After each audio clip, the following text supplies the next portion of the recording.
மிக முக்கியமான இன்னும் ஒரு விஷயம் நடக்கிறது. இன்றைக்கு கோழிகள் மலைந்திருக்கின்றன. இன்றைக்கு நேற்று கூட நீங்கள் பார்த்தீர்கள் என்றால் பெயர் மாற்றம் தொடர்பில் இந்த பெயரை மாற்றுறதுல பங்களிப்பு செய்திருக்கிறது. இந்த தொழில்நுட்பம் இல்லாத ஒரு காலகட்டத்திலே அன்பான எங்களுடைய தமிழ் தேச உறவுகளே, கந்தசுவாமி கோவில் முன்பாக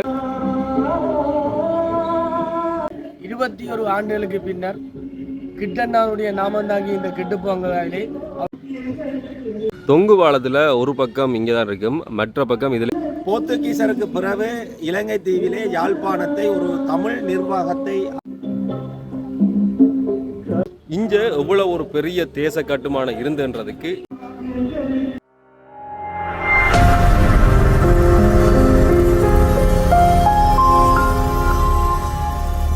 யாழ்ப்பாணத்தில் நினைக்கிறோம். யாழ்ப்பாணத்திலையும் குறிப்பா இந்த இடம் தெரியும், கிட்டுப்பூங்கான்ற பேர்ல தான் எங்களுக்கு சொல்லி எங்களோட அப்பா அம்மா எல்லாம் எங்களை வளர்த்தினோம். இங்க கொண்டு வரைக்கல, இதால் போய் வரைக்கல, அந்த விஷயங்களை தான் எங்களுக்கு சொல்லிவினோம். ஏன் இன்றைக்கு நாங்கள் இங்கே வந்தாங்கன்னு சொன்னால் மிக முக்கியமான இன்னும் ஒரு விஷயம் நடக்கிறது. இந்த வரலாறுகளை கடத்துகிற ஒரு முயற்சி இந்த தேசத்துல இப்ப தேவையா இருக்குது.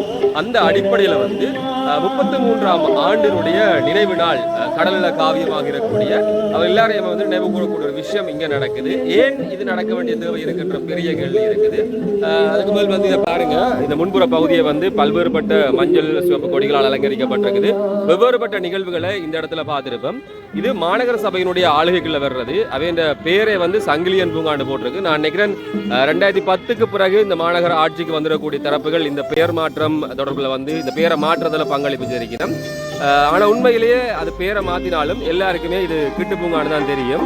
மேலே பதாகை போட்டிருக்கு. கடலுடைய மடியிலே உறங்கும் காவிய நாயகங்கள் அவருடைய பெயர்கள் எல்லாம் போட்டு வங்கக்கடலில் வரலாறாகி கடலின் மடியில் உறங்கும் காவிய நாயகர்களுக்கு எமது நீங்காத நினைவுகள் 33ஆம் ஆண்டுன்னு சொல்லி பல்வேறுபட்ட விஷயங்களை இந்த இடத்துல அவர்கள் ஆவண காப்பகமாக அந்த வரலாறுகளை கடத்துகிற அந்த முயற்சியை செய்கிறார்கள்.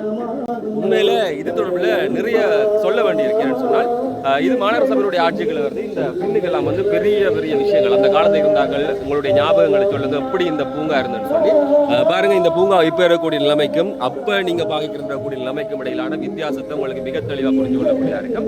அதுக்கு அப்பால இந்த மாநகர சபை இந்த இடத்துல இப்ப ஒரு நாளைக்கு நிகழ்வு செய்யறோம்னு சொன்னா குறிப்பிட்ட ஒரு தொகை ஆரம்பிக்கிறார்கள். ஒரு உணர்வுகளை கடத்துறது, வரலாறுகளை கடத்துறது, இப்படியான நிகழ்வுகளுக்கு கூட அந்த தொகை இருக்குது. இந்தியோட இது முடியுது. நேற்றும் இன்றைக்கு நடந்து கொண்டிருக்குது. நான் கேட்டேன் இந்த ஏற்பாட்டாளர்கிட்ட இதை இன்னும் ஒரு 2 நாள் செய்தா இன்னும் பிள்ளைகளை கூட்டிட்டு வரார்கள், அல்லது விடுமுறை நாட்கள் வருகிற போது அவர்கள் கொண்டு வரதுக்கு இலகுவா இருக்கும்னு சொல்லி, ஆனா அதுக்கு இந்த தொகையை செலுத்துறதுன்றதான் பிரச்சனை அப்படின்ற விஷயமா அவர்கள் சொல்லியிருந்தார்கள். ஆகவே இங்க என்ன இருக்குது, விதமான காட்சிகள் அல்லது என்னென்ன வச்சிருக்கணும் அப்படின்றத தொடர்ந்து நாங்க பார்க்கலாம். நீங்க பாக்குற கிட்டுப்பூங்கா இப்ப இப்படித்தான் இருக்குது. முந்திய நாட்கள்கிட்ட கேட்டா இது இப்படியே இருந்திருக்கிறதுக்கான வாய்ப்பே இல்லை. இதுல குகை போன்ற அமைப்பு அந்த பக்கத்தாலையும் வரைக்கல பார்க்கலாம். இதுல குகை போன்ற அமைப்பு இருந்தது. மேல தொங்கு பாலம் எல்லாம் இருந்தது. அதோட மீன் தொட்டிகள், ஏராளமான இந்த விஷயங்கள் எல்லாம் இதுல இருந்தது. இதுல கொடியெல்லாம் கட்டி இந்த இடத்துல புகைப்படங்களை வைத்து ஒரு நினைவுகளை கடத்துறதுன்றது மிக முக்கியமான விஷயம். அந்த அடிப்படையில் இவர்கள் இப்போதைக்கு செய்கிறார்கள். மிக நீண்ட இடைவெளிக்கு பிறகு இந்த நிகழ்வு நடப்பதாக எல்லாம் குறிப்பிடப்பட்டிருக்கிறது. புகைப்படங்கள், ஏனைய விஷயங்கள், அவர்களுக்கான அஞ்சலிகள் எல்லாமே நிகழ்ந்திருக்கிறது. இந்த வரலாறு சாதக்கூடிய விஷயம் இந்த மரத்திட்ட கேட்டால் இந்த கதையை சொல்லும். இன்றைக்கு இந்த கிட்டுப்பூங்கா என்னென்னதுக்கெல்லாம் பயன்படுத்தப்படுதுன்ற பெரிய கேள்விகள் எல்லார் மத்தியிலேயுமே இருக்குது. சரி, யார் இந்த கிட்டு அப்படின்னு சொல்லப்படக்கூடிய இந்த பூங்காவில் நான் சின்ன நிலை வரைக்கும் நான் எல்லாம் கேட்டிருக்கிறேன். அப்போ அதுக்கான சந்தர்ப்பம் என்னன்னா, அப்போ பூங்கா தொடர்பில் அப்பா சொல்லைகளை இது ஏன்படி கேட்டுப்போம். இன்றைக்கு அந்த பேர் மாற்றினதுக்கு பிறகு அதை எல்லாருமே ஞாபகப்படுத்துறதுக்கான வாய்ப்பு இல்லை. ஒரு தனி மனித வரலாறு அப்படின்னு சொல்லி பிறந்த திகதி, ஏனைய விஷயங்கள் 18வது வயதில் தன்னை இந்த தேசத்தினுடைய விடுதலை பயணத்தில் இணைத்து கொண்டார். ஆரம்பத்தில் வெங்கிட்டு என்று சொல்லி அழைக்கப்பட்டதுக்கு பின்னர் மக்களால் கிட்டு என்று செல்லமாக அழைக்கப்பட்டதாகலாம் சொல்லப்பட்டிருக்கிறது. மிக நீண்ட காலத்துக்கு பிறகு இந்த தேசத்தை நிர்வகித்திருக்கக்கூடிய ஒரு தலை சிறந்த நிர்வாகியாக கூட அவர் குறிப்பிடப்படுகிறார். அவருடைய போரியல் சார்ந்திருக்கக்கூடிய சாதனைகளை ஆவணப்படுத்தி காட்சிப்படுத்த முடியாவிட்டாலும் கூட 83ஆம் ஆண்டில் சேரக்கூடிய வேலைகளும் 85 மாவட்ட தளபதியாக அவர் நியமிக்கப்பட்டிருக்கூடிய இந்த விஷயமும் சொல்லப்பட்டிருக்கிறது. யாழ் நகர வீதியில 3 எழுத்து பேர் உச்சரிக்கப்பட்டிருக்கிறது. மண்ணினுடைய எதிரிப்படையை மாத்திரம் வெற்றி கொள்ளல, அவர் மக்கள் மனங்களையும் வெற்றி கொண்டிருக்கிறார். தமிழ் மக்களுடைய விடுதலை தாகத்தையும் உணர்வையும் வளர்க்கும் வண்ணம் அவர் செயற்படக்கூடிய விஷயம் என்று சொல்லி ஏராளமான விடயங்கள் இருக்கிறது. இந்த தேசத்தில், இந்த மண்ணில் அவர் ஆற்றிடக்கூடிய பணிகள், பதித்திடக்கூடிய பாதத்தடங்கள் எல்லாமே இருக்குது. இதை நல்லூர் தியாகதீபம் தெளிவண்ணாருடைய ஆவண காப்பகம் அவர்களும் சேர்ந்து மாவீரர் நினைவாலய காப்பகம் இணைந்து இதை ஏற்பாடு செய்திருக்கிறார்கள். இன்னைக்கு எங்களோட தமிழ் தேசிய விடுதலை போராட்ட வரலாற்றிலே மூத்த தளபதியும் எங்களுடைய தமிழ் தேசிய தலைமகனுடைய தம்பியுமாக செயல்பட்ட தளபதி கிட்டு அண்ணா அவர்களுடைய 33வது ஆண்டு நினைவேந்த நிகழ்விலே அவருடைய நினைவேந்த நிகழ்வு நிறைவுற்று தற்பொழுது அவருடைய போராட்ட வரலாறும் அவருடைய வாழ்க்கை வரலாறு சுமந்த ஆவணம் காட்சிப்படுத்துகின்ற செயற்பாடு நடைபெற்றிருக்கிறது. இந்த செயற்பாட்டினை தியாக தீபம் திரிவன் ஆவண காப்பகத்தினர் கிட்டண்ணனுடைய நாம சுமந்த இந்த கிட்டு பூங்காவிலே வைத்திருக்கின்றார்கள். அன்பான எங்களுடைய தமிழ் தேச உறவுகளே, எங்களுடைய போராட்ட வரலாறு எதிர்கால சந்ததியினருக்கு கடத்த வேண்டிய பொறுப்பு எங்களிடம் இருக்கின்றது, உங்களிடமும் இருக்கின்றது.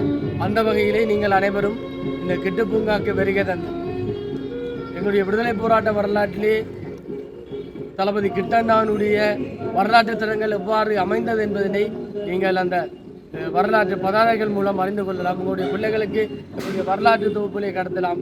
சங்கிலிய மன்னன் எல்லாள மன்னனுடைய வரலாறு போல் எங்களுடைய தமிழீழ விடுதலை போராட்ட வரலாற்றிலே பேர் சொல்லுகின்ற தளபதிகள், அதாவது வரலாற்று தடங்களை பதித்த தளபதிகள் மற்றும் போராளிகளுடைய வரலாற்று காவியங்கள் எங்களுடைய எதிர்கால சந்ததிகளுக்கு நிச்சயம் கடத்தப்பட்டு எங்களுடைய தமிழீழ விடுதலை போராட்ட வரலாறு நடந்ததென்ற ஒரு செய்தி இந்த மண்ணிலே இருக்க வேண்டும் என்பதற்காகவே நாங்கள் இந்த நினைவேந்தலை, இந்த ஆவண கண்காட்சியை முன்பு செய்கிறோம். இதை செய்ய வேண்டிய தேவை இந்த காலத்தில், இந்த இடத்துல, இந்த நேரத்தில் ஏன் ஏற்பட்டிருக்கு? ஏனென்று சொன்னால் இந்த 21 ஆண்டுகளுக்கு பின்னர் கிட்டண்ணாவுடைய நாமந்தாங்கி இந்த கிட்டுப்பொங்கலிலே அவருக்கு 33வது நினைவேந்தலை நாங்கள் ஒழுங்குபடுத்தி செய்திருக்கின்றோம். ஏனென்று சொன்னால் எங்களுடைய அவர்கள் இறந்ததால் தான் நாங்கள் இந்த நிம்மதியாய் தமிழன் என்ற அடையாளத்துடன் இந்த மண்ணில் வாழ்கிறோம். அவர்கள் தங்கள் உயிரை தியாகம் செய்திருக்காவிட்டால் தமிழின வரலாறே அன்று அழிந்திருக்கு. கிட்டத்தட்ட 50,000க்கு மேற்பட்ட மாவீரர்கள், 2,50,000க்கு மேற்பட்ட மக்கள் இழந்த இந்த தியாகத்தை நாங்கள் எங்களுடைய சுயலாபத்துக்காக விட்டுக் கொடுக்க முடியாது. அதனால்தான் நாங்கள் செங்கலமாடிய வீரர்கள் என்பதனால் எங்களுடைய அகிம்சை வழியிலான இந்த நினைவேந்த நிகழ்வுகளையும் எங்களுடைய போராட்டத்திலே இறந்தவர்களுக்கான நெய் விளக்கேற்றியவர்களை வணங்குகின்ற செயற்பாட்டினையும் நாங்கள் செய்து வருகிறோம். எங்களுடைய வரலாற்றை பாதுகாத்து எதிர்கால சந்ததியினரிடம் கடத்துவதற்காக. யார் யார் இதை ஏற்பாடு செய்கிறீங்க?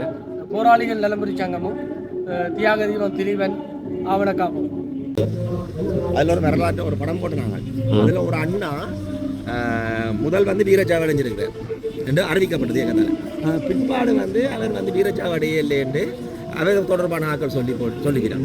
அதே நேரத்தில் கிட்டண்ணாவோட போன அந்த பாவனா விஜய் என்ற ஒரு போராளி தீக்காயங்களும் சைனட் குட்டி முடிச்சும் இந்திய மருத்துவமனையில் இருந்து 19ஆம் தேதி வீரச்சாவு அடைஞ்சிருக்கார். அவரும் இந்த இதுக்குள் உள்வாங்கப்பட்டதுன்றதை இந்த ஆவண காட்சியத்தை பார்த்தவர்கள் தொலைபேசி மூலம் அறிவித்து அந்த படத்தை அவர்கள் எங்களுக்கு அனுப்பி இன்றைக்கு அதையும் ஆவண காட்சியப்படுத்துகிற ஒரு வெற்றிகரமான விஷயம். பல்வேறுபட்ட வரலாறு சார்ந்திருக்கக்கூடிய விஷயங்கள் இதில் குறிப்பிடப்படும். 86ஆம் ஆண்டு கைதிகள் பரிமாற்றம் தொடர்பான ஏற்பாடுகளை முன்னெடுப்பதற்காக இருக்கக்கூடிய வழியில் நல்லூரில் வழிபாடு செய்யக்கூடிய அந்த புகைப்படம் எல்லாமே சமூக வலைத்தளத்தில் இன்று நாளில் பார்க்கணுச்சு. அது இங்கேயும் ஆவணப்படுத்தப்பட்டிருக்கிறது. அதைவிட பல்வேறுபட்ட விஷயங்கள் இதிலே இருக்கிறது என்பதுதான் முக்கியமான விடயம். என்னென்னலாம் இந்த மண்ணுக்கு செய்திருக்கிறார், இந்த மக்கள் எவ்வளவு நேசிக்கப்பட்டிருக்கிறார், மக்களை எவ்வளவு நேசித்திருக்கிறார் என்ற விஷயங்களுக்கு இதில் குறிப்பிடப்படக்கூடிய விடயங்கள் தான் காரணமாக இருக்கும். இந்த இதில் போட்டிருக்க புகைப்படம் நல்லூர் கந்தசுவாமி கோவில் முன்பாக பொதுமக்களுடன் விஜயகுமார் தொங்கவுடன் கிட்டு அவர்களுடைய புகைப்படம், அதே மாதிரியான விஷயங்கள், நிறைய விஷயங்களை இந்த மக்களுக்கு அரசியல் தீர்வு தொடர்பிலும் இந்த மக்களுடைய விடுதலை தொடர்பிலும் கைதிகள் பரிமாற்றம் தொடர்பிலும் சொல்லி ஏராளமான விஷயங்கள் இதில் இருக்குது. கூட்டிக் கொண்டு நான் ஏன் சொல்கிறேன்னு சொன்னால் இன்றைக்கு தான் இருக்கும். கட்டாயம் உங்களுடைய பிள்ளைகளை கூட்டுக்கிறதுல இந்த காணொலியை காட்டி இந்த வரலாறை மறந்திருக்கக்கூடிய தான் வார போகிற எல்லாருமே தலைவர் என்று சொல்லியும் அவங்களோட புகைப்படம் எடுக்கிறதுக்கு முண்டி அடிக்கிறதையும் நாங்கள் பார்த்து கொண்டே இருக்கிறோம். ஒரு பிற்போக்கான விஷயம். ஏன்னு சொன்னால் நான் இதை பொறாமையிலையோ வேறு விதமான காழ்ப்புணர்வுலையோ சொல்லல. உண்மையான தலைவர்கள் எப்படி இருந்தார்கள், எவ்வளவு தூரம் இந்த மண்ணை நேசித்தார்கள், எவ்வளவு தூரம் இந்த மக்களுக்கு தங்களுடைய பணிகளை செய்தார்கள், ஒவ்வொருவருடைய நினைவாகவும் இந்த இதில் எல்லாம் போட்டு பாருங்க. பண்டிதர் சரணாலயம் இப்படியான விஷயங்கள் ஒவ்வொருடைய பெயர்கள் எல்லாவற்றையும் தாங்கி அது நிலைபெறணும். அவர்கள் உடல் மறைந்தாலும் அவருடைய பெயர் நிலைக்கணும் என்று சொல்லி இவ்வளவு தீவிரமாக அந்த ஒரு அமைப்பு சார்ந்திருக்கக்கூடியவர்கள் எங்களுக்காக இருந்தவர்கள் செய்திருக்கிறார்கள் சொல்லி. அதே மாதிரி தான் 87ஆம் ஆண்டு இடது காலை இழந்தாலும் அதுக்கு பிறகும் தன்னுடைய மக்கள் முன்னால் தோன்றி 87ஆம் ஆண்டே மார்ச் மாதம் நடந்திருக்கு. 5ஆம் மாதம் திருப்பி அவர் மக்கள் முன்னால் வந்திருக்கிறார். பெரும் தலைவரோடு எடுக்கப்பட்டிருக்கக்கூடிய புகைப்படங்கள், அவருடைய சந்திப்புகள், ஒப்பந்த காலத்தில் மருத்துவ சிகிச்சைகளுக்காக சென்றக்கூடிய புகைப்படங்கள், சிகிச்சை முடிச்சு வந்துடக்கூடிய விஷயங்கள், இந்தியாவில் என்னென்னலாம் நடந்திருக்குன்னு சொல்லி ஏராளமான விடயங்கள், தவிர்க்கப்பட முடியாத ஒரு ஆளுமையாக அவர் உயர்ந்து நிற்கிறார். அதே மாதிரி தான் இந்தியாவிலிருந்து சிகிச்சை முடிச்சு வந்த பிறகு கானகத்தில், குறிப்பாக காடுகளில் வந்து அவர் இருந்தக்கூடிய அந்த விடயங்கள், காலிழந்தும் வந்து கானகத்தில் களமாடியவர் என்ற விஷயம் குறிப்பிடப்பட்டிருக்கு. புகைப்படங்கள், அந்த தாங்குகிற கைத்தடியோடு சேர்ந்து அவர் சேரக்கூடிய விடயங்கள், சமாதான பேச்சுவார்த்தை, வெளிநாட்டு பிரிவினுடைய பொறுப்பாளராக பின்னால் வந்திருக்கிறார், அவருக்கு பிறகு பதிவு திருமணம் என்று சொல்லி ஒவ்வொரு விஷயமான விஷயங்கள். தாயகத்தில் மாத்திரம் ஒரு பணி செய்யல, புலம்பெயர்ந்த மண்ணிலையும் பல்வேறுபட்ட வழிகளில் வந்து புலம்பெயர்ந்த தமிழ் மக்கள் மத்தியிலையும் வந்து விடுதலை உணர்வையும் தாய்மண் மீதான பற்றையும் மிக தெளிவாக வெளிப்படுத்தியிருக்கிறார். கலை பண்பாட்டு கழகம், அதே மாதிரி தான் மாணவர் அமைப்பு, இவை உட்பட பல்வேறு அமைப்புகளை வெளிநாடுகளிலே அழைத்து செயல்பற்றக்கூடிய ஒருவர் தான். தாயகம் நோக்கி வரக்கூடிய பயணம், பல்வேறுபட்ட பணிகளுக்காக இந்த தேசத்தை கட்டுமானம் செய்கிற அந்த பணியில் வந்து பல சம்பவங்கள் இடம்பெறுகிறது. இதில் தெரிஞ்சிருக்கும், அவர் நிகழ்ந்திருக்கக்கூடிய துன்பியல் கணவருக்கு தெரிஞ்சிருக்கும், இன்னும் கணவருக்கு தெரியாமல் இருந்திருக்கலாம். பல்வேறுபட்ட பொருட்களோடு கப்பல் வந்து கொண்டிருக்கக்கூடிய வேளையில் வந்து அது சுற்றி வளைக்கப்படுகிறது. பிறகு நிகழ்ந்திருக்கக்கூடிய அந்த துன்பியலான சம்பவம் தான் கிட்டத்தட்ட ஜனவரி 7, 93 அந்த திகதியில் ஆரம்பித்திருக்கக்கூடிய அந்த பயணம் என்பது ஜனவரி 16 வரை என்ன நிகழ்ந்திருக்கிறது என்பதை வந்து இதில் குறிப்பிட்டிருக்கிறார்கள். ஒவ்வொரு நாளில் நிகழ்ந்திருக்கக்கூடிய விஷயம், தை 7 என்ன நடந்திருக்குது, தை 13 என்ன நடந்திருக்குது, இந்தியாவிலிருந்து 440 கடல் மைல்களுக்கு அப்பாலேயும் இலங்கையினுடைய தென்முனையிலிருந்து 290 மைல்களுக்கு அப்பாலேயும் வந்து கடலில் பயணித்து கொண்டிருக்கிற போது கப்பல் நிறுத்தப்பட்டு கடல் அலைகளினுடைய இயற்கை ஓட்டத்தில் மெதுவாக உருந்து கொண்டிருக்கக்கூடிய வேளையில் தான் ஜனவரி 16 யாழ்ப்பாணத்தை அடைய வேண்டியிருந்தாலும் அந்த சமிக்கைக்காக அவர்கள் காத்திருக்கிறார்கள். அந்த வேளையில் தான் மிக மோசமான சம்பவங்கள் எல்லாமே நிகழ்கிறது. கப்பல் முற்றுகையிடப்படுகிறது. தை 14 வந்து 2 கப்பல்களும் தளபதி கிட்டுவனுடைய கப்பலை வலுக்கட்டாயமாக இந்தியா நோக்கி வழிநடத்தி சென்றக்கூடிய விஷயம். அதுக்கு பிறகு அவர்கள் அந்த எல்லைக்குள்ளே வைக்கப்பட்டார்கள். ஒவ்வொரு நாளிலும் நிகழ்ந்திருக்கக்கூடிய அந்த விடயங்கள் எல்லாமே இதில் குறிப்பிடப்பட்டிருக்கிறது. அது எந்தளவு தூரம் தாக்கம் செலுத்தியிருக்கிறது இந்த வரலாற்றில் என்பதை தொடர்ந்து வரக்கூடிய பத்திரிகை செய்திகள் ஒவ்வொன்றுமே வெளிப்படுத்தும். கிட்டு பயணம் செய்த படகு வங்கக்கடலில் வைத்து இந்திய கடற்படையால் இடைமறிக்கப்பட்டது, இந்திய படை பிடித்து சென்றது, சென்னைக்கு கூட்டி செல்லப்பட்டார் உள்ளிட்ட பல்வேறுபட்ட விஷயங்கள். அதுக்கு பிறகு நிகழ்ந்திருக்கக்கூடிய அந்த விடயங்கள் எல்லாமே இந்த இடத்துல வரலாறாக குறிப்பிடப்பட்டிருக்கிறது. இவரோடு சேர்த்து கடலிலே காவியமாக இருக்கக்கூடியவர்களுடைய புகைப்படமும் இங்கே குறிப்பிடப்பட்டிருக்கிறது தான் முக்கியமான விடயம். 93 வல்வெட்டித்துறை தீர்வில் வந்து அது நிகழ்ந்திருக்கக்கூடிய அந்த செய்திகள் எல்லாமே தாங்கி வைக்கப்பட்டிருக்கிறது. இந்த நினைவு கற்கள் எல்லாமே இடித்தளிக்கப்பட்டிருந்தாலும் கூட நினைவுகளை யாருமே அவ்வளவு இலகுவில் மறக்க முடியாது. ஒப்பற்ற பெருந்தலைவன் கிட்டுவினுடைய தாயாரோடு எடுக்கப்பட்டிருக்கக்கூடிய புகைப்படம், சில புகைப்படங்கள் பகிரங்கப்படுத்த முடியாத காரணத்தினாலே வந்து தொழில்நுட்பத்தை பயன்படுத்தி இப்போது செய்து வைக்கப்பட்டிருக்கிறது. இந்த கிட்டு பூங்கா, அதுக்கு பின்னாலே அவருடைய நினைவுகளை, இந்த கிட்டு பூங்கா என்று சொல்றதுக்குரிய நினைவுகளை இதில் தான் இருக்குது. அவருக்கு வந்து சிறுவர்கள் மீது அதிக விருப்பம் இருந்திருக்கிறது. அவர்களுடைய மனநல மேம்பாட்டுக்காக பல செயற்திட்டங்களை அவர் முன்னெடுத்திருக்கிறார். எல்லாருமே வந்து தளபதி கிட்டுவாக இருந்தாலும் எல்லாரும் கிட்டு மாமாண்டு தான் கூப்பிட்டிருக்கணும். இதை கருத்தில் கொண்டிருக்கக்கூடிய தலைவர் அவருடைய ஞாபகார்த்தமாக ஒரு பூங்காவை அமைத்து சிறுவர்களுக்கு வழங்கினார். அதுதான் இப்போ நாங்கள் நிற்கிற இந்த இடம், முத்திரைச்சந்தியில் அமைந்திருக்கக்கூடிய கிட்டு பூங்கா. 94ஆம் ஆண்டு 8ஆம் மாதம் 10ஆம் தேதி அவருடைய தாயாரால் இது திறந்து வைக்கப்பட்டிருக்கிறது. அப்போ இந்த பூங்காவிலே வந்து என்னென்ன கட்டுமானங்கள்லாம் இருந்திருக்குது, இப்போ இந்த பூங்காவையும் அப்போ இந்த பூங்கா எப்படி இருந்துன்றதையும் வந்து நீங்கள் இதில் பார்க்கலாம். அதில் புகைப்படம் வைத்திருக்க அஞ்சலி செலுத்தக்கூடிய அந்த இடத்துல வந்து எப்படி இருந்திருக்குன்னு நீங்கள் பார்க்குறீங்க. அதே மாதிரி தான் கீழே ஒவ்வொரு விஷயங்களும் எப்படி இருந்திருக்குன்னு சொல்லி நான் அதில் காட்டியிருப்பேன். குவமேரி இருக்கும், மேலே தொங்கு பாலம் இருக்கும், சிறுவர்களுக்கான விளையாட்டுகள், மலை குகைக்குள்ளே வந்து மீன் தொட்டிகள், தொங்கு பாலம், ராட்டினம் ரெண்டு இப்போ இருக்கக்கூடிய சிறுவர் பூங்காக்களில் இல்லாத பல விஷயங்கள். அப்போ மிக கடுமையான பொருளாதார தடை இருந்தாலும் வந்து ஒரு மிகச்சிறந்த சிறுவர் பூங்காவை அவருடைய ஞாபகார்த்தமாக உருவாக்கி நல்ல முறையில் அவர்கள் பராமரித்து வந்திருக்கிறார்கள். 95ஆம் ஆண்டு சூரிய கதிர் இராணுவ நடவடிக்கை மூலமாக வந்து ஸ்ரீலங்கா இராணுவம் இதை கைப்பற்றியது. எப்படி துயிலுமில்லங்களை அடித்து உடைச்சு உழுது அழித்தார்களோ அதே மாதிரி தான் இந்த கிட்டு பூங்காவை வந்து அழித்திருக்கிறார்கள். அவர் ஒரு போரியல் கலையில் சிறந்தவராக மாத்திரம் இல்லாமல் ஒரு கலைஞனா, பேச்சாளனா, ஓவியரா, ஊடகவியலாளரா, புகைப்பட கலைஞனான்னு சொல்லி எத்தனையோ பரிணாமங்களை அவர் எடுத்துக்கார். அதுக்கான சான்றுகளை வந்து இதிலேயே இருக்குது. அவர் எழுதியிருக்கக்கூடிய நூல்கள், இப்படியான நிறைய விஷயங்கள், அவரோடு நிழல் படங்கள் சிலதும் வந்து இங்கே இருக்குது. அவருடைய தாயார், மனைவி, அதே மாதிரி தான் ஒவ்வொருவரோடு மிக முக்கியமான அந்த சந்தர்ப்பங்கள் எடுக்கப்பட்டிருக்கக்கூடிய புகைப்படங்கள் எல்லாமே இதில் காட்டப்பட்டிருக்கிறது. பீரங்கி கொண்டு ஒரு தேசத்தை மீட்போம் என்ற உயிர் வார்த்தை கொண்டு இந்த பீரங்கி பிரிவு ஒன்று உருவாக்கப்பட்டது. அது போன்ற பல்வேறுபட்ட விடயங்கள் இந்த ஏற்பாட்டாளர்கள் கீழே சில விஷயங்களை போட்டிருக்கிறார்கள்.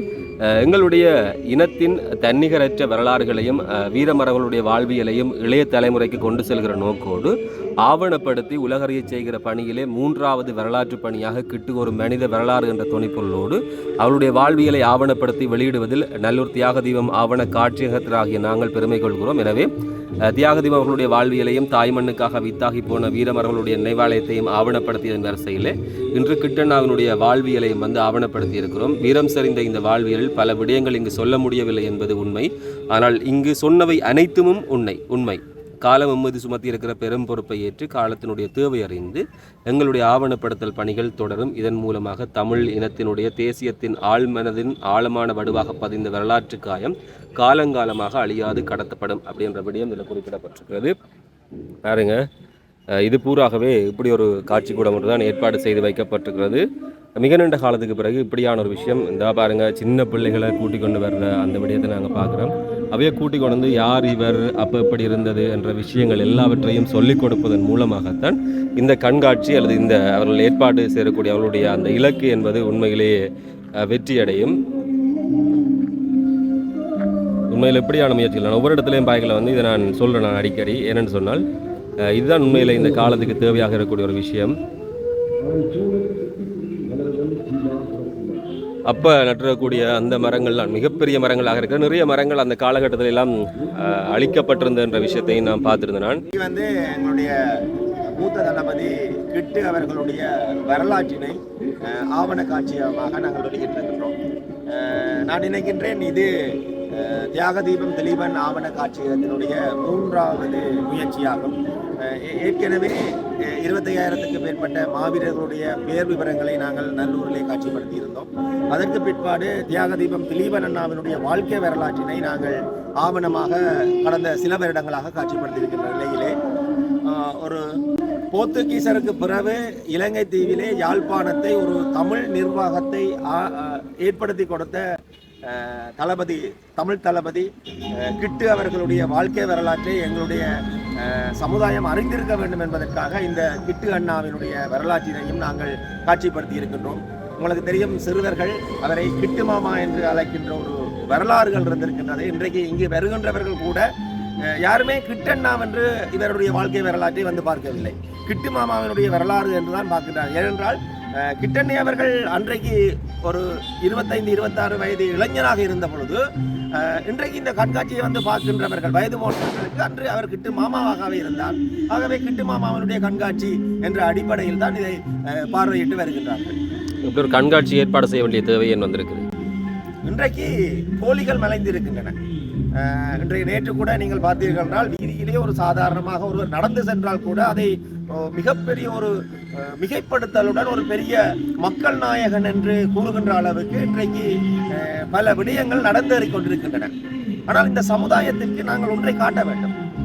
இன்றைய சமுதாயத்திற்கு முற்பாடு எங்களுடைய இளைஞர்களும் எங்களுடைய அண்ணாக்களும் அக்காக்களும் இந்த வீதிகளிலே எவ்வளவு வீரத்துடனும் தீரத்துடனும் எங்களுக்காக போராடினார்கள், எங்களுக்காக மக்கள் பணியாற்றினார்கள் என்பதை இந்த தலைவருக்கு எடுத்து காட்ட வேண்டும்.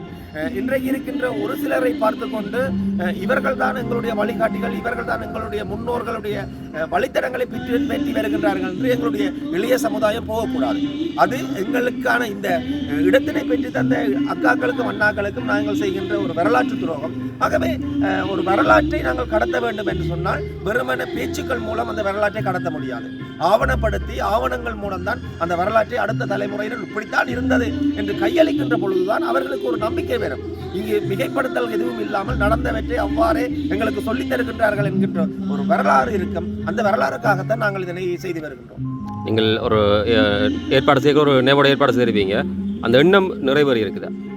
நிச்சயமாக அந்த எண்ணம் 100%. இப்போ தியாகதீபம் திலீபன் அண்ணாவினுடைய ஆவண காட்சியகத்தை நாங்கள் தொடங்குகின்ற பொழுது அது ஒரு 100% எங்களுடைய விருப்பத்தை ஏற்படுத்தவில்லை. ஆனால் காலப்போக்கிலே அது மிகப்பெரிய ஒரு பேரெழுச்சியை மக்களிடத்திலே கொண்டு வந்தது. மிகப்பெரிய பேரெழுச்சியுடன் அது ஒரு தலைமுறையாக கடத்தப்பட்டு கடந்த ஆண்டு உங்களுக்கே தெரியும், திலீபன் அண்ணாவினுடைய ஆவண காட்சியகத்தை வைத்து நாங்கள் வினா போட்டிகள் கூட நடத்தியிருந்தோம். அதில் பல நூற்றுக்கணக்கான மாணவர்கள் பங்கு பெற்றினார்கள். திலீபன் அண்ணாவின் வாழ்க்கை வரலாறு கொண்டிருக்கிறார். ஆகவே கிட்டண்ணாவினுடைய வரலாற்று முயற்சி இது முதல் தடவையாக நடக்கிறது. காலப்போக்கிலே இந்த கிட்டண்ணாவினுடைய பூங்கா இருந்த இந்த இடத்திலே மிகப்பெரிய ஒரு அளவிலே நாங்கள் நடத்துவதற்கு திட்டமிட்டிருக்கின்றோம் அடுத்த இடங்களில். நீங்கள் இந்த நினைவேந்தலை செய்கிறீங்க, ஆனால் ஒரு பக்கம் நினைவுகளை அழிக்கிற முயற்சிகளும் நடக்குது. இது முதல் கிட்டு பூங்காடு தான் எங்களுக்கு எல்லாம் அப்பா அம்மா சொல்லியிருப்பேன், ஆனால் சங்கிலியன் பூங்கா வருது. அது மாதிரி நீங்கள் இந்த கண்காட்சியை தொடர்ந்து நடத்தினா தான் அடுத்த ஒரு 2-3 நாள் நடத்தினா தான் அந்த பிள்ளைகளை பார்க்கக்கூடிய இருக்கும். இரண்டு மாநகர சபை சார்ந்திருக்கக்கூடிய ஒரு செயற்பாடு தொடர்பில் நீங்கள் என்ன நினைக்கிறீங்க? இல்லை, மாநகர சபையினுடைய செயற்பாடு விமர்சிப்பதற்கேற்பால் மிக மோசமான ஒரு விடயத்தை நான் இங்கு சுட்டி காட்டுகின்றேன். இங்கே நான் நினைக்கின்றேன், இதை இந்த இடத்திலிருந்து கூறலாமோ தெரியவில்லை, ஆனால் கூற வேண்டிய கடப்பாடு இருக்கின்றது. ஒரு நாள் இந்த கிட்டு பூங்காவினுடைய இந்த வரலாற்றை காட்சிப்படுத்துவதற்கும் இந்த நினைவேந்தல்களை செய்வதற்கும் இந்த கிட்டு பூங்கா வாடகையாக 30,000 ரூபாய் யாழ்ப்பாணம் மாநகர சபையினால் அறவிடப்படுகின்றது. அது வர்த்தக மானியிலே பிரசுரிக்கப்பட்டு ஒரு காலகாலமாக எல்லோரிடமும் அறவிடுகின்ற ஒரு விடயம், அதை விட்டு விடுவோம். ஆனால் 30,000 ரூபாய் அறவிடுகின்ற யாழ்ப்பாண மாநகர சபை அதற்குரிய ஏற்பாடுகளை இந்த இடத்திலே செய்திருக்கின்றதா என்றால் அது கேள்விக்குறியான விடயம். உண்மையிலேயே மிக வேதனையான விடயம். ஒரு வரலாற்று நாயகனாக சிறுவர்களுக்காக, அவருடைய நினைவுக்காக சிறுவர்களுக்காக உருவாக்கப்பட்ட இந்த கிட்டு பூங்கா வேறு தேவைகளுக்கு பயன்படுத்துகிற, இரவு நேரங்களில் வேறு தேவைகளுக்கு பயன்படுத்துகின்ற ஒரு நிலை காணப்படுகிறது. அன்றைக்கு நாங்கள் நினைவேந்தல்களுக்காக இதனை ஒழுங்குபடுத்துவதற்காக இரவு இங்கு தரித்து நின்ற பொழுது இரவு 5 மணி வரைக்கும் இங்கு இருக்கின்ற இளைஞர்கள் வேறு தேவைகளுக்காக இந்த கிட்டு பூங்காவை பயன்படுத்துகின்ற ஒரு ஒரு அருவருப்பத்தக்க விடயங்கள் காணப்படுகின்றன. அது விடிய காலை 5 மணிக்கு மோதலாக உருவாக்கி அந்த இளைஞர்கள் தங்களுக்குள்ளே அடிபட்ட செய்திகளும் இருக்கின்றன. ஆகவே இது ஒரு உங்களுக்கு முன்னுக்கு தெரிந்திருக்கும் ஒரு பதாகையை போட்டிருக்கின்றார்கள் யாழ்ப்பாணம் மாநகரத்தில். இது ஒரு பொழுதுபோக்கு மையம் என்றும் இங்கு 6 மணியிலிருந்து 7 மணி வரைக்கும் மக்கள் நடமாட்டம் இருக்கலாம் என்றும் சொல்லப்படுகிறது. ஆனால் இங்கே இரவு 8 மணி 9 மணி நள்ளிரவு கூட இளைஞர்கள் இங்கு பல அருவருக்கத்தக்க செயல்பாடுகளில் ஈடுபடுகிறார். இதனை கண்காணிக்க வேண்டிய பொறுப்பு யாழ்ப்பாணம் மாநகர சபைக்கு இருக்கிறது. ஆனால் அதே நேரத்தில் இங்கே பார்த்தீர்கள் கிட்டண்ணாவினுடைய அந்த வரலாற்று சின்னங்கள் எல்லாம் இன்றைக்கு புதர்களாக இருக்கின்றது. நான் யாழ்ப்பாணம் மாநகர சபை உறுப்பினராக இருந்த பொழுது, மணிவண்ணன் அவர்கள் மேயராக இருந்த பொழுது இதனை இயல்பான வரைக்கும் நாங்கள் காப்பாற்றி தூய்மைப்படுத்தி வைத்திருந்தோம். ஆனால் இன்றைக்கு அந்த வரலாற்று கடமையிலிருந்து யாழ்ப்பாணம் மாநகர சபை சற்று விலகிச் செல்கின்றது என்பது எங்களுக்கு கவலை அளிக்கிறது. பேர் மாற்றம் தொடர்பில் நீங்கள் என்ன நினைக்கிறீங்க? இல்லை, பெயர் மாற்றங்கள் நிச்சயமாக இது என்னதான் பெயர் மாற்றங்கள் செய்யப்பட்டாலும் இது கிட்டு பூங்கா தான் அழைக்கப்படும். நான் நினைக்கின்றேன் நகர அபிவிருத்தி அதிகார சபை ஒரு திட்டத்தை கொண்டு வந்தது. இங்கு இருக்கின்ற அடையாள சின்னங்கள் எல்லாத்தையும் அழித்துவிட்டு இதனை ஒரு பூங்காவாக, சங்கிலியன் பூங்காவாக அதை புனரமைக்க வேண்டும், அதை செய்து தருகின்றோம் என்று கேட்டபொழுது அப்போது நாங்கள் யாழ்ப்பாணம் மாநகர சபை உறுப்பினராக இருந்தோம். நாங்கள் அதை முற்றுமுழுதாக மறந்துவிட்டு அன்றைக்கு பாதுகாட்டிலே நாங்கள் 50 லட்சம் ரூபாயை ஒதுக்கியிருந்தோம். முதல் கட்டமாக இந்த கிட்டு பூங்காவினுடைய சுற்று மதில்களை ஒரு அழகான வடிவமைப்புகள் அதனை உருவாக்க வேண்டும் என்று. பிற்பாடு ஏற்பட்ட அரசியல் சலசலப்புகள் காரணமாக அந்த திட்டங்கள் கைவிடப்பட்டு விட்டன. அந்த பக்கமாக கண்காட்சி நடக்குது. அப்போ கிட்டு பூங்காவுக்கு வந்தாக்கள் இப்போ இது நிலைமை எப்படி இருக்குன்னு சொல்லி பார்த்து கீழே உங்களுடைய கருத்துக்களை சொல்லுங்கள். நீங்கள் பார்க்க எப்படி இருந்தது, இப்போ எப்படி இருக்குது, அந்த காலகட்டத்தில் எப்படி இது நிர்வகிக்கப்பட்டிருந்தது என்றதை புகைப்படங்களில் பார்த்துருப்பீங்க. நேர பார்த்தாக்கள் மறக்காமல் கீழே உங்களுடைய கருத்துக்களை பதிவு செய்யுங்க. வானுயர நிற்கிற இந்த மரங்களுக்கு பின்னால் நிறைய கதைகள் இருக்கிறது. ஒரு பெரிய சோலையாக இந்த இடம் இருந்தது. ஆனால் இப்போ இருக்கக்கூடிய இல்லாமல் வரலாறு தெரிஞ்சாக்கள் சில பேர் சொல்லிச்சுன்னா இதுதான் முந்தி பாதையாக இருந்ததாம், மானசனுடைய காணியாம். அதுக்கு பிறகுதான் பாதை அங்கால மாற்றி அமைக்கப்பட்டு இது பூங்காக்குரிய ஒரு நிலமாக அப்படி எடுக்கப்பட்டு பெரிய அளவில் இவைகள்லாம் முன்னெடுக்கப்பட்டிருந்தது. இப்படியான நிறைய விஷயங்களை நாங்கள் உள்ளுக்கு வந்தால் அது தொடர்பில் தேடைகளை தான் பெறக்கூடிய மாதிரி இருக்குது. ஆகவே இந்த வரலாறுகளை, வாழ்வியலை சரியான முறையில் அடையாளப்படுத்தி ஆவணப்படுத்தி அடுத்த தலைமுறைக்கு சொல்ல வேண்டிய தேவையும் பொறுப்பும் கடமையும் எல்லாருக்குமே இருக்குது. இந்த வருடம் இந்த கிட்டண்ணாவினுடைய நினைவேந்தலை நாங்கள் எவ்வாறு செய்ய வேண்டும் என்கின்ற ஒரு மன ஓட்டத்தையும் நாங்கள் கொண்டிருக்கிறோம். அடுத்த வருடம் நாங்கள் இருக்கின்றோமோ இல்லையோ என்றதற்கு அப்பால் ஒரு லட்சியத்தை நோக்கி செல்கின்ற பொழுது திட்டமிடல் வேண்டும். ஆகவே அடுத்த வருடம் இந்த கிட்டு பூங்காவை ஒரு பூங்காவாக மாற்றி, அதாவது அவருடைய நினைவேந்தல் நடைபெறுகின்ற நாட்களில் மட்டுமாவது இந்த ராட்டினங்கள் அதிவற்றை கொண்டு ஒரு கலகலப்பான ஒரு பூங்காவாக அவற்றை நினைவு நாளிலே செய்து கொண்டு இந்த நினைவேந்தலையும் ஆவண காட்சியத்தையும் செய்ய வேண்டும் என்ற ஒரு எண்ணப்பாடு எங்களுக்கு இருக்கின்றது. நிச்சயமாக அதுக்காக நாங்கள் முன்னேற்பாடுகளை செய்து வருவோம். இந்த இடத்துல அந்த இது நினைக்கிறேன் அந்த 95 பிறகு தான் இல்லாமல் இடிச்சு அழிக்கப்பட்டிருக்குன்னு சொல்லி அதுக்கு முதல் இந்த இடத்துல அந்த புகைப்படத்தில் பார்த்துருப்பீங்க. அந்த சிலை இருந்திருக்கக்கூடிய இடம் பாருங்க எப்படி புதர் மண்டி போயிருக்குதுன்னு சொல்லி இப்போ அந்த இடத்துல புகைப்படத்தை வைத்து இந்த நினைவேந்தல் செய்யப்படுகிறது.